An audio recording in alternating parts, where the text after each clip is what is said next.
So our last two readings have been history readings, a chapter on Wilson and the Great War, and a chapter discussing the intellectual history of Europe at the beginning of the 20th century. What I want to do now in the third and fourth part of Module 7 is I want to take a closer look at these intellectual fountainheads that come to let their appearance be known in 20th century European history.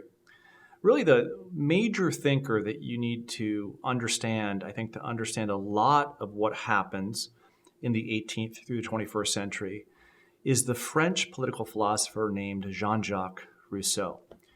Why is Rousseau so central to understanding human history and ideas? Let me put it in these terms. If you were to take up the development of modern democracy, you see that two great strands define modern democracy.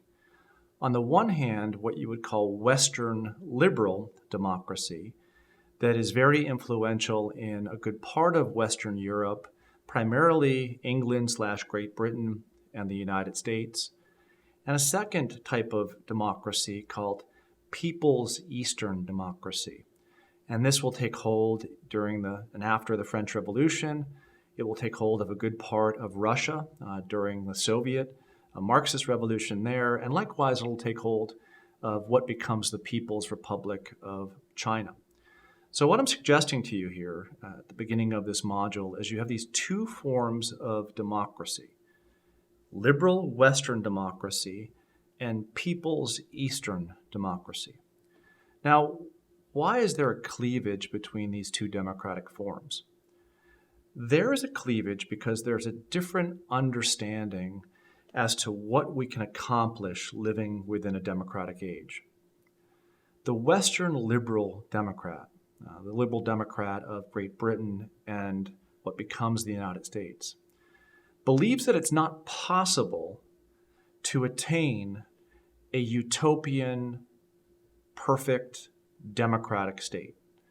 That the best that we can do in our relations with one another as human beings is have a constitution, have a set of laws, and allow those laws to keep us or to encourage us from trampling on the rights of another. So you live in the United States today, you know there's a set of laws, there's a set of do's and don'ts. You don't run a red light, you stop at a stop sign, this is how you pay your taxes, etc., etc. All of those laws are put into place to make sure that you don't trample upon another's rights.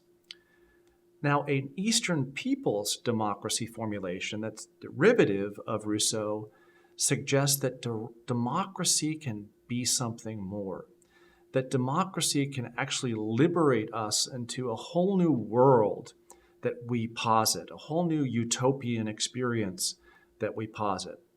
But how are we going to get there? Well, here's where Rousseau comes into play. Rousseau, in what I had you read, discusses why there's inequality in the world. He writes this great essay called Discourse on Inequality. And he suggests that there is inequality in the world, and more inequality than ever in the 18th century, in which he writes, because we've allowed individuals, as individuals, to retain their own will. If you let an individual have their own will, as a selfish creature, that individual will try to get more, gain more than another person, and that individual will create an inequality between themselves and another, and society will be filled with these inequalities. The only way that we can create a more democratic world, a more equal world, is if we rid ourselves of those inequalities. And the way that we're going to do that is we're going to get rid of the individual will. All individuals have to lend over or alienate their individual will to a broad general will.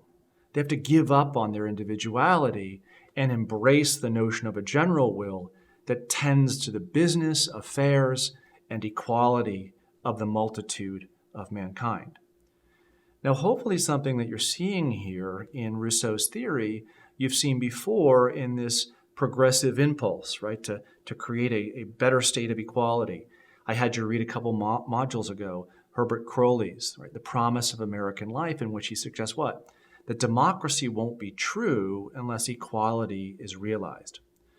The difference between Crowley as an American progressive and Rousseau and those who would follow him is Crowley would make some allowance for your individuality. But Rousseau and others who follow him say no. The individual has to alienate their entire person to the generality for there to be justice. So hopefully by now you're seeing the connection between Rousseau ushering in this idea of alienating the individual will and Karl Marx and Friedrich Engels, who suggest what? In the Communist Manifesto, that yes, human history has been a series of antagonisms between strong individuals and weak individuals. And the communist age will usher in a world that works according to the following precept. From each according to his ability, to each according to his need. A society in which we all, as species beings who care about the general welfare of all, not having our own individual interest in mind, tend to all of the needs of all. This is the prospect of Marxism. This is the prospect that many an individual in Europe at the beginning of the 20th century is yearning for. And this is the rationale that goes into many of these people's revolutions, like the French Revolution, like the Soviet Revolution and the Chinese Revolution, that believe that the answer to human history is the embrace of the general will. We're going to see whether or not this can happen in the 20th century, but to know the rationale behind it is a first step to understand why it came into being in the first place.